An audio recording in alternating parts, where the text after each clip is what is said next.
एक बार फिर से सबका स्वागत है और सबको मेरा नमस्कार। पिछले वीडियो का अनुभव कैसा रहा आप लोग शेयर करेंगे। आगे बढ़ते हैं काफ़ी मज़ेदार सवालों के साथ और इसको देखेंगे कि कैसे बनता है।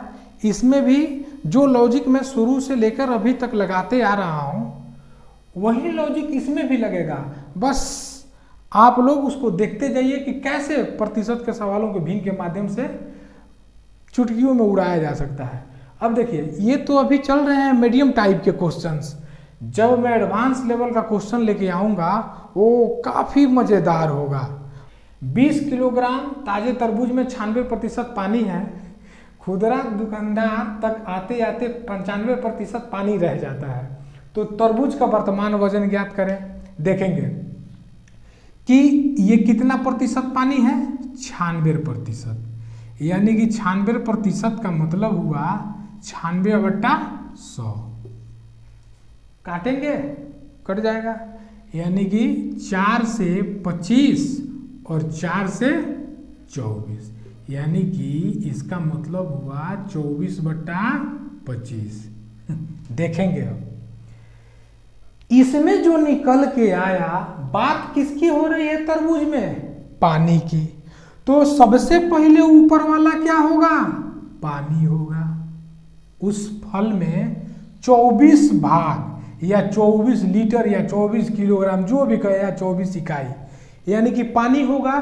तो ये रहा हमारा उस फल का वजन। अब पता चला इसमें एक चीज मिसिंग है। ख्याल में आ रहा है क्या मिसिंग है? कोई भी दुनिया का फल हो, देखिए छिलका उसमें अवश्य होता है। तो इसमें देखिए छिलका को वैसे गणित में नगण्य माना जाता है, लेकिन इसमें नगण्य मानेंगे तो हम सवाल को गलत कर बैठेंगे। ठीक, तो देखेंगे यानी कि उसका वजन हो गया 25 और उसमें पानी है 24। तो इसका मतलब जो एक भाग बच रहा है वही तो हमारा छिलका है। अब देखते हैं कि खुदरा दुकानदार तक आते आते 95% पानी रह जाता है, यानी कि 95% को हम क्या कहेंगे, 95/100, यानी कि काटेंगे 5 से तो 19, ये काटेंगे तो 20, यानी कि 19/20। तो ये भी हमारा क्या हो गया, अब परिवर्तित पानी। कह रहा है ना कि अब 95% रह जाता है, तो भाई पानी की क्वांटिटी कम हो गई। यहाँ 24 थी, यहाँ 19 हो गई। और यहाँ देखिए यानी कि ये हमारा वजन हो गया। अब बताइए कि पानी का वजन कम हो गया तो इसका एक्चुअल वजन भी कम हो गया ना। पानी जैसे पानी का लेवल उसमें घटा तो उसका एक्चुअल वजन भी कम हो गया। और इसमें भी जो एक चीज मिसिंग है 1 इकाई की, वो है छिलका। हो गया छिलका। अब देखिए, चाहे फल ताजा हो या सूखा हो, छिलका का वजन हम समान रखेंगे तभी हमारा उत्तर सही निकल के आ पाएगा, वरना हम गलत कर देंगे। तो ये बताइए कि हमारा ये रहा 24/25 और ये रहा 19/20। इसमें 24 पानी है, 1 छिलका है, दोनों को जोड़ दिए, फल बन गया, फल का वजन निकल गया। सेम बात इसके साथ भी है। तो जब छिलका हमारा सेम है तो हमें करना क्या है, हमें यहाँ देखना है कि किससे, 20 किलोग्राम ताजे तरबूज में, और यहाँ तरबूज का वर्तमान वजन ज्ञात करना है। तो ये बताइए, ये हमारा था ताजे का, यानी कि ताजा का था, और ये था हमारा सूखे का। पता चला कैसे, ताजे में 96% पानी है और सूखे में 95% पानी है। तो अब देख लेते हैं, यानी कि 20 किलोग्राम ताजे तरबूज में कह रहा है, तो पहले देख लेते हैं कि ताजा में वजन क्या है, 25, यानी कि 25 की वैल्यू 20 दे रखी है। तो 1 की वैल्यू क्या निकालेंगे, 20/25, और हम किस पे इसका कैलकुलेशन करेंगे, तो 20 किलोग्राम पे हम देख लेंगे फिर कि कितना फल निकलेगा, यानी कि 20/25 25 और गुणे 20, यानी कि 5 से 5 4 और फिर 5 से 4, यानी कि 16 किलोग्राम उसका वर्तमान वजन होगा तरबूज का। यहाँ देखिए हुआ कि नहीं लफड़ा। 20 किलोग्राम का ताज़ा तरबूज लेके कोई खुदरा दुकानदार थोक व्यापारी से आया और रास्ते में या कोई भी कारण रहे के रूप में कहे ना मौसम रहे, यानी कि 95% हो गया, तो देखिए कि वो खरीद के लाया 20 किलो, हो गया 16 किलोग्राम। तो 4 किलो का मार्जिन कहाँ करेगा, पता है ना कहाँ करेगा, जेब काट के लेगा। तो चलिए इस पे आधारित एक और प्रश्न देखते हैं और उसमें छिलके के महत्व को देखेंगे कि कैसे हमने इसको ऐसे निकाल लिया। उसमें देखेंगे कि छिलका कैसे हमारे सवाल को डगमग कर देता है, यानी कि डावाडोल कर देता है। तो चलिए आगे बढ़ते हैं, इसको देखते हैं है कि नहीं, उसी के जैसा तो है, लेकिन फर्क इसमें इतना है कि उसमें 20 किलोग्राम था, परसेंटेज का मान कुछ बदला हुआ है। अब इसमें देखेंगे और इसमें एक और चीज नया जानेंगे, क्या है, थोड़ा सा पैसेंस रखिए। ताजे फलों में 68% पानी है। अब मैं इसमें ताजा इधर लिख दे रहा हूं, ठीक, ताकि पता चले। 68% का मतलब हुआ कि 68/100, यानी कि 4 से 17, 4 से 25, यानी कि 17/25। ये हमारा वजन हो गया, यही तो है। जिक्र किसकी हो रही है, पानी की, ये हो गया पानी। अब बताएं यहां छिलका कितना है, 8 है कि नहीं। और इसमें देखिए सूखे में कितना है, 20% पानी है। 20% की वैल्यू हो गई 1/5। अब इसको क्या निकाल के बताऊं, 1/5 हो गया। ये है वजन और ये है हमारा पानी, तो इसमें निकल के आया कितना, 4 छिलका। अब ये देखिए इसका आधा है, यानी कि इसको इतना बराबर करने के लिए हमें करना क्या पड़ेगा, अगर इसको उतना बराबर करें तो हमें तो इसमें 2 से गुणा करने पड़ेगा, तभी तो छिलका बराबर होगा। जब छिलका बराबर कर देंगे तो ये क्वांटिटी सेम करने के लिए क्या करनी पड़ेगी, यानी कि इस 2 से इधर ऊपर भी 2 से गुणा और नीचे भी 2 से गुणा, तो इसकी वैल्यू आ गई 2/10। दिमाग में ख्याल आता होगा कि ऊपर भी गुणा किया जा रहा है, नीचे भी गुणा किया जा रहा है। तो यहां देखेंगे ना, ये हमारा वजन ही तो है और ये हमारा पानी की मात्रा है। तो कहने का मतलब जब वजन इतना है, पानी इतना है, तो यहां से निकल के आया क्या, 8। इसी को तो इसके बराबर किया गया है।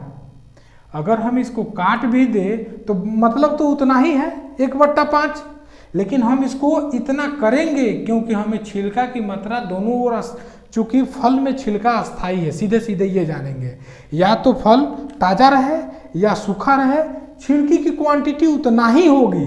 जब तक ये बराबर करेंगे नहीं तब तक ये निकलेगा नहीं।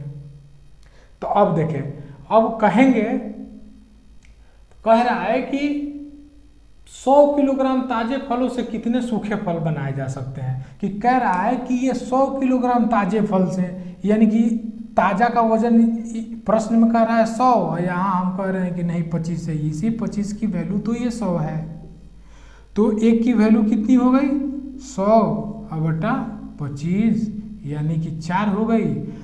किससे कह रहा है कि ताजे फलों से कितने सूखे फल बनाए जा सकते हैं, कितने किलोग्राम। तो ये हमारा देखिए ना, सूखे का वजन कितना है, 10। जब 1 की 4 निकल आई तो 10 की वैल्यू क्या होगी, यानी कि 10 गुणे 4, यानी कि इसका 4 गुना 40 किलोग्राम 100 किलोग्राम में सूखा फल बनाया जा सकता है।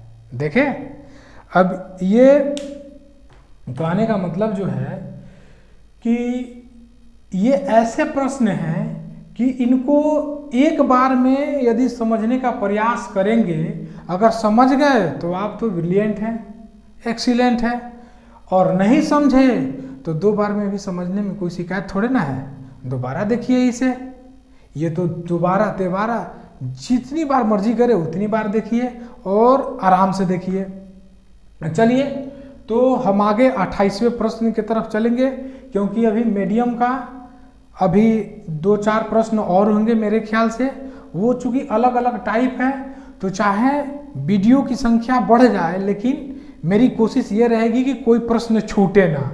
उसके बाद से एडवांस का जिक्र होगा, उसे शुरू करेंगे, उसे तो और इसे और धीरे धीरे समझेंगे, क्योंकि एक बार समझ गए ना तो सूत्र से आप बहुत दूर हो जाएंगे।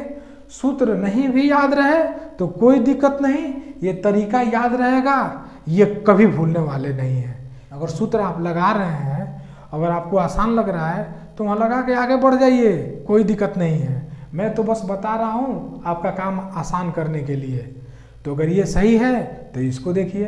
तो चलिए इसी के साथ 28वें प्रश्न पे चलते हैं। तो चलिए टैक्स पर आधारित एक खूबसूरत सा सवाल देखते हैं कि अगर इनकम टैक्स 17% बढ़ जाए तो सूद इनकम 3% कम हो जाती है। इनकम टैक्स की दर ज्ञात करें। मुझे ये बताइए कि पहले टैक्स इतना था, अगर ये बढ़ा तो 117 हो जाएगा। अब पहले सूद इनकम 100 थी, अगर घटा तो 97 हो जाएगी। अब यहाँ एक्चुअल में कितनी की कमी हो रही है? 3 की।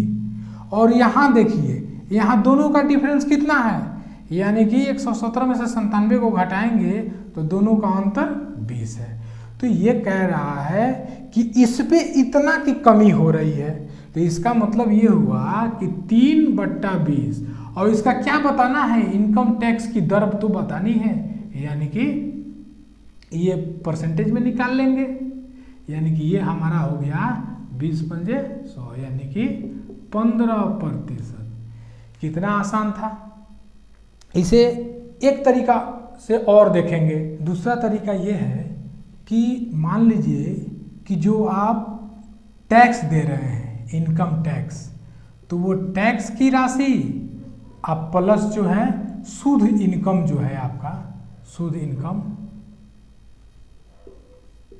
वही तो होती है कुल इनकम।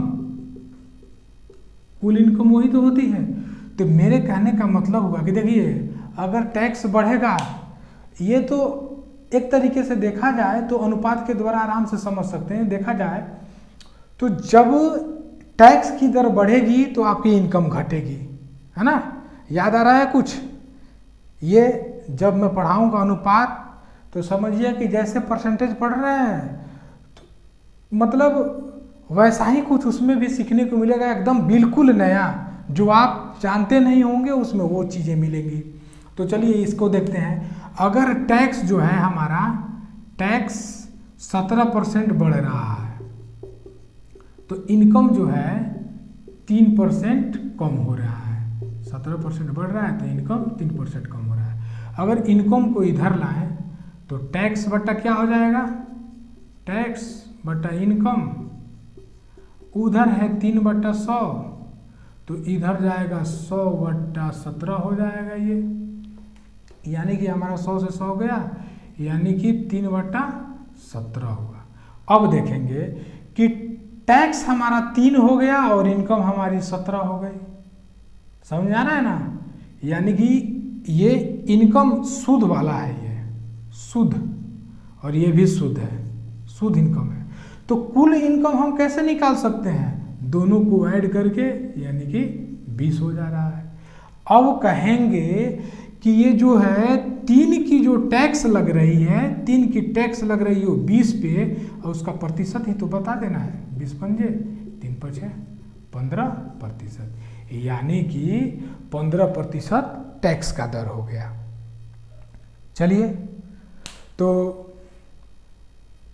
इसी तरह पढ़ते हुए आगे बढ़ते रहेंगे और देखेंगे एक और खूबसूरत सा सवाल देखेंगे। आगे चलते हैं, इस खूबसूरत से सवाल को देखते हैं। एक व्यक्ति अपनी आय का, ये हमारा आय है, आय, अगर कहीं इंक न चले तो उसे ज़्यादा सीरियस न ले, समझ के आगे बढ़ जाए।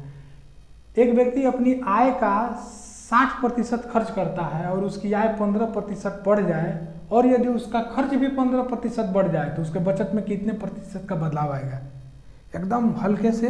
ये देखिए, अगर मैं कह रहा हूँ कि अगर वो 100 रुपया उसकी आय है, ठीक, 100 रुपया में अगर वो 60% खर्च करता है, यानी कि 100 रुपया आय हो गया और ये हो गया खर्च हो गया, तो ये बताइए बचत कितने का करेगा?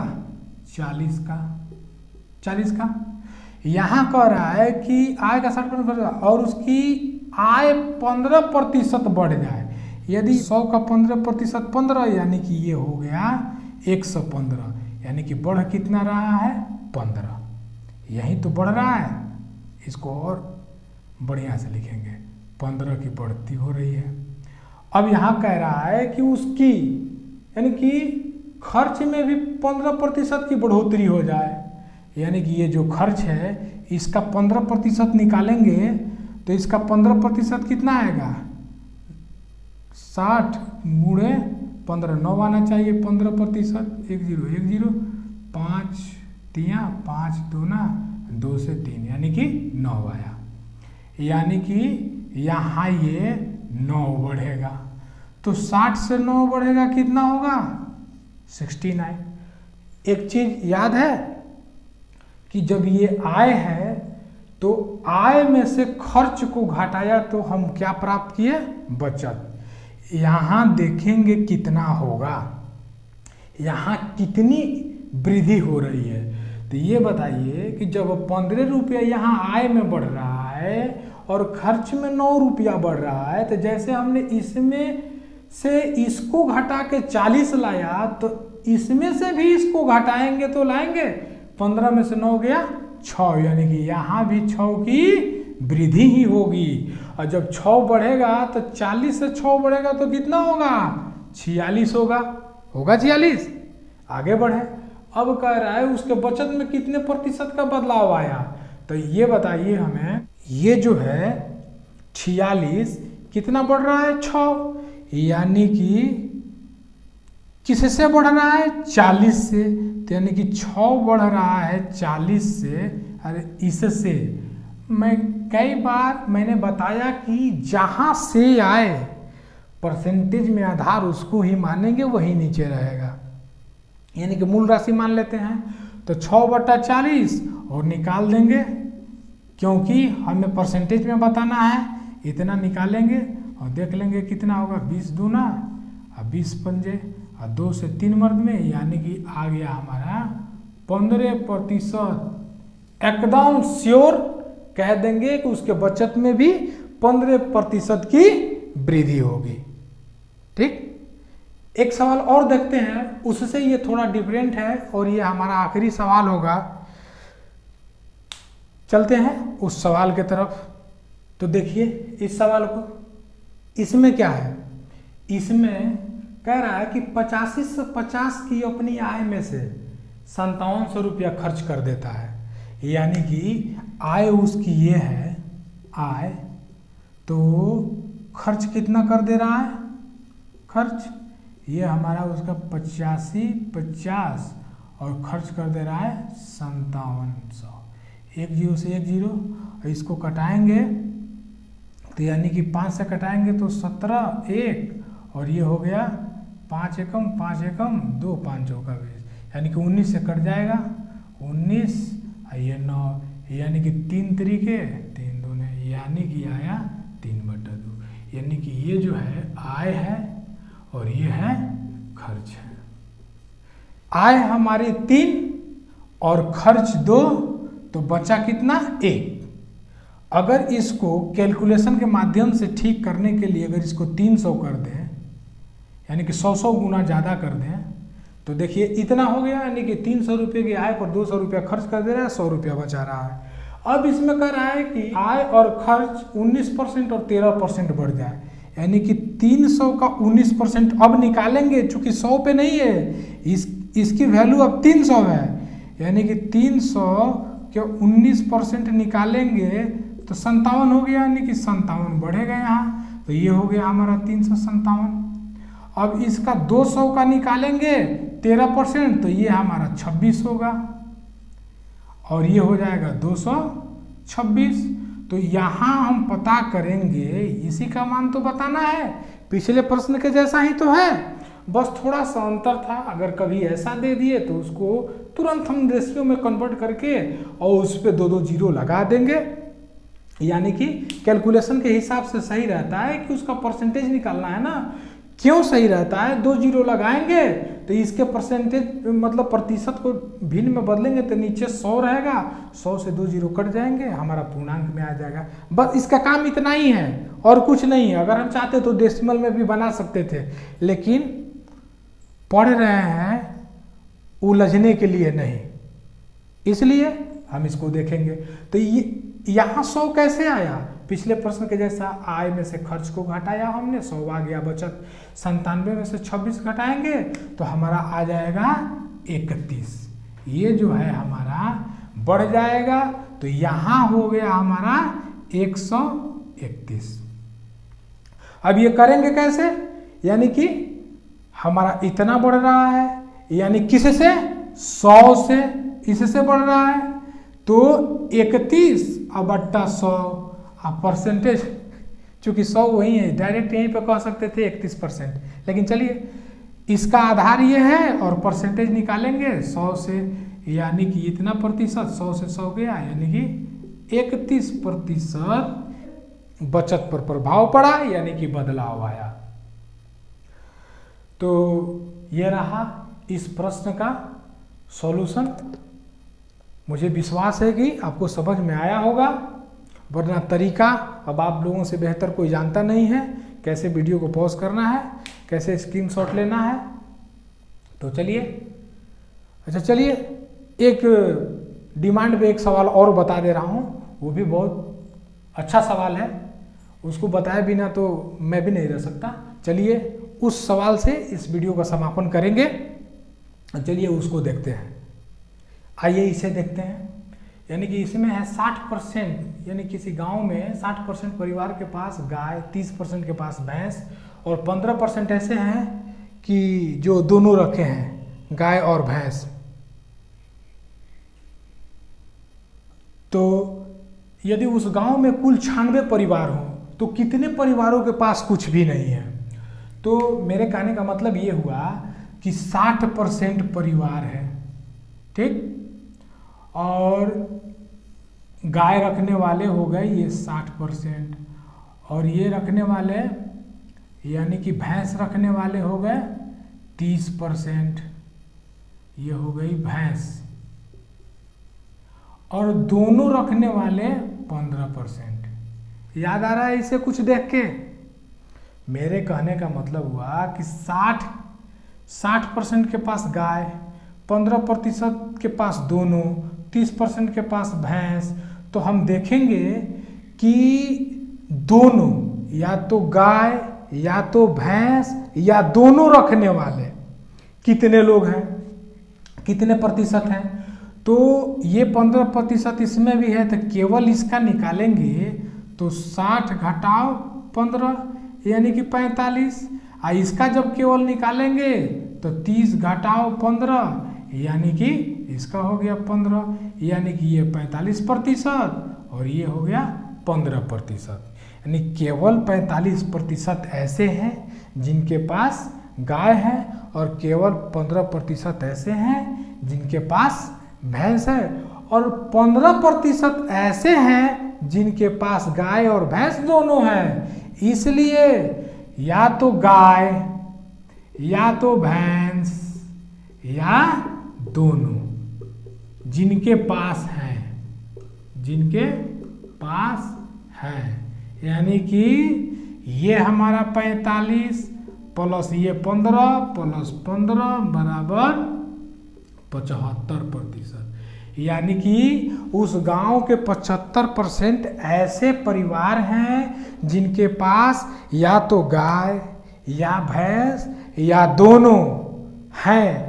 तो ये बताइए कि कितने ऐसे लोग हैं जो इनके पास मवेशी नहीं है, यानी कि 25%।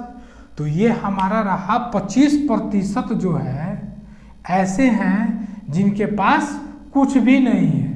तो अगर हमसे ये कहता कितने परिवारों के पास कुछ भी नहीं है, जो कि हम निकालेंगे, पूछता कितने प्रतिशत परिवारों के पास कुछ भी नहीं है, तो ये तो सामने है। तो अब हम इसकी क्वांटिटी निकाल देंगे, चूंकि ये प्रतिशत में है। तो कहेंगे कि 100 की वैल्यू है ये क्या 25। 100 की वैल्यू, क्योंकि ये 100 पर ही निकाला गया है इसे, तो 100 की वैल्यू हो गई 25। तो 1 की वैल्यू हो जाएगी 25/100। चूंकि 100 पर ही तो ये 25% निकला है। समझ में आया कैसे? चूंकि जब 75% के पास या तो गाय भैंस या दोनों है, तो ये 25% कहाँ से आया? 100 पे ही तो मान के बनाए थे, तो 100 में से 75% को घटाए थे, तो ये हमारा रहा 25। तो यानी कि 100 माने थे तो 25% के पास कुछ नहीं है। 1 मानेंगे तो 25/100%, मतलब 25/100 के पास कुछ नहीं होगा। अगर परिवार, मेरे कहने का मतलब क्या, यानी कि 75%, 100 माने थे तभी तो 25% आया है। यानी कि जब परिवार 100 है तो 25 के पास कुछ भी नहीं है। परिवार 1 है तो 25/100 के पास कुछ नहीं है। अगर परिवार उस गांव में 96 हैं तो ये हमारा रहा 96 पर निकाल देंगे 25/100 गुणे 96, तो ये 4 और ये 24, यानी कि 24। तो ये हमारा ये संख्या इसकी निकल के आ गई। 25% ऐसे परिवार हैं जिनके पास कुछ नहीं है, या उसी 25% की वैल्यू ये 24 है। ठीक ना? 100 का 1/4 तो 96 का 1/4 तुरंत देख लेते। आप लोग बनाएंगे, जब ये सवाल बनाएंगे, इसको समझेंगे, तो आपका कैलकुलेशन इतना ज़्यादा फास्ट हो जाएगा कि अगर कोई व्यक्ति पढ़ा रहा हो तो उससे पहले आप उसका सॉल्यूशन निकाल के रख देंगे। यही तो करना है, इसी के लिए तो मैं इतना मेहनत कर रहा हूँ आप लोगों के लिए। तो चलिए, मीडियम टाइप का क्वेश्चन अब हमारा समाप्त होता है और हम आगे मिलेंगे, एडवांस टाइप का क्वेश्चन पढ़ेंगे। तब तक के लिए आप लोग खुश रहिए, पढ़ते रहिए, आगे बढ़ते रहिए। धन्यवाद। मिलते हैं अगले वीडियो में एडवांस क्वेश्चन के साथ। धन्यवाद।